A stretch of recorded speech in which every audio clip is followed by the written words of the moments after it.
പ്രിയമുള്ളവരെ, ഇന്നലെ മുതൽ കേരളത്തിൽ വി.ഡി. സതീശൻ്റെ പുതുയുഗം ആരംഭിച്ചിരിക്കുന്നു.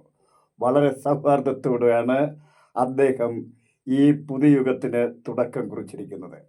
അതായത് ആദ്യം തന്നെ അദ്ദേഹം തൻ്റെ Z+ കാറ്റഗറി സുരക്ഷ വേണ്ടാന്ന് വെച്ചു.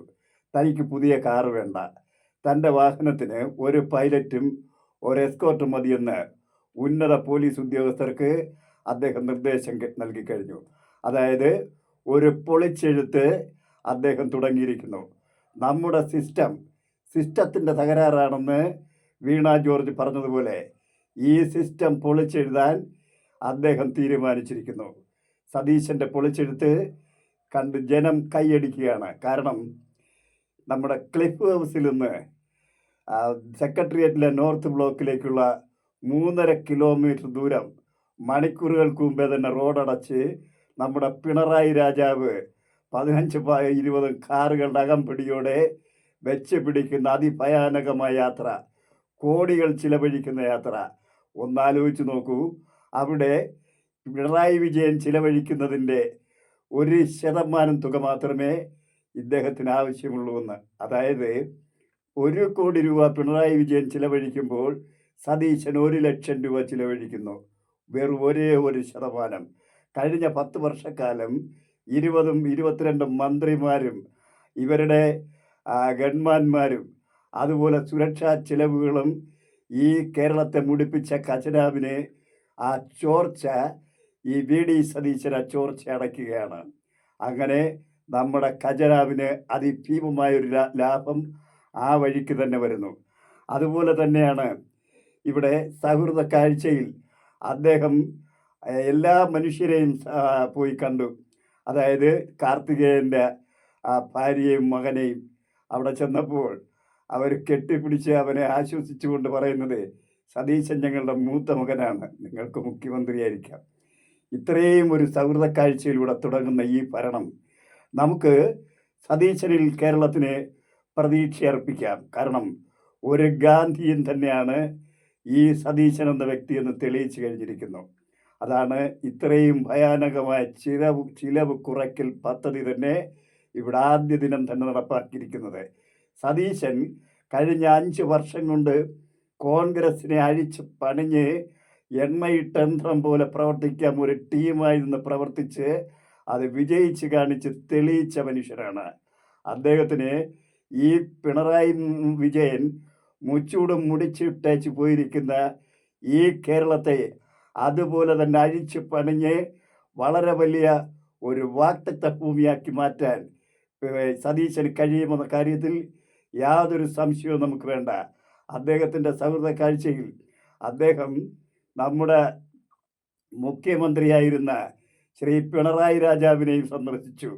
അദ്ദേഹവുമായി സൗഹൃദ കാഴ്ചയൊക്കെ നടത്തി പത്രക്കാരുടെ മുന്നിൽ വന്നപ്പോൾ സതീശനോട് ചോദിക്കുന്ന ചോദ്യങ്ങൾക്കെല്ലാം മണിമണിയ ഉത്തരം പറഞ്ഞു തുടങ്ങിയപ്പോഴേക്ക് തന്നെ ഈ പിണറായി രാജാവിന് മടുത്തു. അദ്ദേഹം പറയാം, മതി ഇനി നമുക്ക് നാളെയാവാമെന്ന് പതിവ് ശൈലി, കടക്ക് പുറത്ത് എന്ന് പറയുന്നത് പോലെ. എന്തായാലും ഈ വി.ഡി. സതീശൻ ആരോടും കടക്ക് പുറത്തെന്ന് പറയില്ല. കുലം കുത്തിയെന്നും ചെറ്റയെന്നും പരനാറിയെന്നും വിളിക്കില്ല. കേറിവാടാ മക്കളെ എന്ന് വിളിക്കുന്ന ഒരു പുതിയ സംസ്കാരം, അതായത് സതീശൻ്റെ പുതുയുഗ പിറവി ഈ കേരളത്തിൽ ആരംഭിച്ചിരിക്കുന്നു. നമുക്ക് ഇദ്ദേഹം എല്ലാ വാഗ്ദാനങ്ങളും പാലിക്കാനുള്ള വ്യക്തമായ ഭാവനാത്മകമായ അതുപോലെ തന്നെ നയതന്ത്ര ഭരണ പരിഷ്കാര കഴിവുള്ള ശേഷിയുള്ള സതീശൻ കേരളത്തെ യാതൊരു വർഗീയ കലാപങ്ങളും വർഗീയതയുമില്ലാത്ത, അദ്ദേഹം അത് ഉറക്കെ പ്രഖ്യാപിച്ചിട്ടുണ്ട്, ഒരു വർഗീയത ഈ കേരളത്തിൽ അനുവദിക്കില്ലെന്ന്.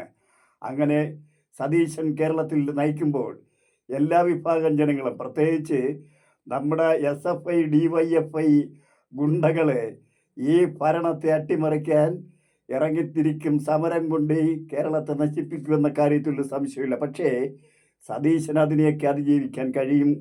സതീശനെ അതിജീവിക്കുക തന്നെ ചെയ്യും, ഒരു സംശയം വേണ്ട. പക്ഷേ എനിക്ക് പറയാനുള്ളത്, മാർക്സിസ്റ്റുകാരുടെ ആ പ്രക്ഷോഭ പരിപാടികൾ, അനാവശ്യമായ പ്രക്ഷോഭ പരിപാടികളും സ്തംഭിപ്പിക്കലും കേരളത്തിൽ ഹർത്താലും പണിമുടക്കുകളും നടത്താതെ ഈ കേരളത്തിനോട് വി.ഡി. സതീശൻ നയിക്കുന്ന കേരളത്തോട് സഹകരിക്കുക. ഇല്ലെങ്കിൽ ജനങ്ങൾ നിങ്ങളെ പുറന്തള്ളും. നിങ്ങളുടെ സമരമുറകളും ഈ പ്രക്ഷോഭങ്ങളും കേരളം കണ്ടുമടുത്തതാണ്.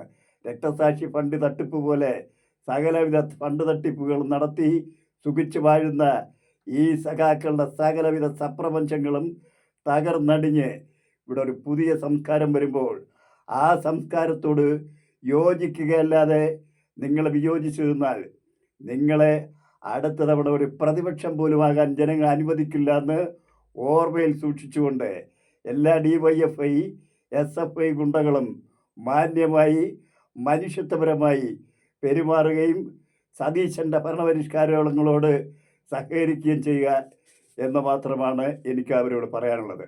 അതുപോലെ തന്നെ ജനങ്ങളെ ചുമ്മാ അനാവശ്യമായി ഞങ്ങളുടെ ആ വാഗ്ദാനം നടപ്പാക്കിയില്ല, ഈ വാഗ്ദാനം നടപ്പാക്കിയില്ല. ഇന്നലെ തന്നെ വളരെ പ്രക്ഷോഭങ്ങൾ നമ്മൾ കണ്ടതാണ്. കാരണം ഞങ്ങൾ സ്ത്രീകളെല്ലാം കൂടെ വന്ന് ഞങ്ങൾക്ക് ബസ് ഫ്രീ സർവീസ് എവിടെയെന്ന് ചോദിച്ച് ബസ് സ്റ്റാൻഡുകളിൽ BJPയുടെ നേതൃത്വത്തിൽ സമരമിരിക്കുമ്പോൾ അവർ കരുതുന്ന ഇപ്പോൾ തന്നെ ഇതെല്ലാം ഉടൻ തന്നെ സാധിച്ചു കിട്ടണം, ഇല്ലെങ്കിൽ ഞങ്ങൾ പ്രക്ഷോഭം നടത്തുമെന്ന് പറയുമ്പോൾ അവരോട് തിരിച്ചൊന്ന് ചോദിക്കാനുള്ളത്, നരേന്ദ്രമോദിജി അധികാരത്തിൽ വരുമ്പോൾ പറഞ്ഞത് സ്വിസ് ബാങ്കുകളിൽ കിടക്കുന്ന വൻപിച്ച കോടിപ്പണം, കള്ളപ്പണം മുഴുവൻ ഇങ്ങോട്ട് ഈ ഇന്ത്യ മഹാരാജ്യത്ത് കൊണ്ടുവന്ന് ഓരോ പൗരൻ്റെ അക്കൗണ്ടിലേക്ക് 15 ലക്ഷം തള്ളിത്തരുമെന്ന് പറഞ്ഞിട്ട് ഈ മോദിജി ആ വാക്ക് ഇതുവരെ പാലിച്ചിട്ടില്ല. ജനങ്ങളതൊന്നും മറന്നിട്ടില്ല.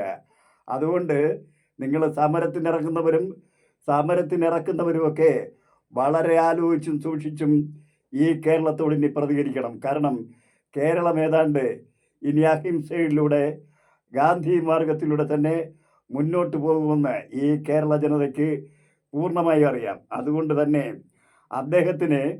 അദ്ദേഹം നൽകിയിരിക്കുന്ന വാഗ്ദാനങ്ങൾ പാലിക്കാൻ സമയം കൊടുത്തുകൊണ്ട് എല്ലാവിധ മനുഷ്യരും, സകലവിധ ജാതിമതങ്ങളും, സകലവിധ മതേതരവാദികളും, സകലവിധ ജനാധിപത്യവാദികളും, വർഗീയവാദികളും, സകല രാഷ്ട്രീയ പാർട്ടികളും സതീശനോടൊപ്പം സഞ്ചരിച്ച് ഈ പുതുയുഗ പിറവി ആഘോഷിച്ച് നമുക്ക് ഈ കേരളത്തെ ദൈവത്തിൻ്റെ സ്വന്തം നാടായി ഉയർത്തുന്നതിന് എല്ലാവരും സഹകരിക്കണമെന്ന് വിനയപൂർവ്വം ഞാൻ അഭ്യർത്ഥിക്കുന്നു. Good bye.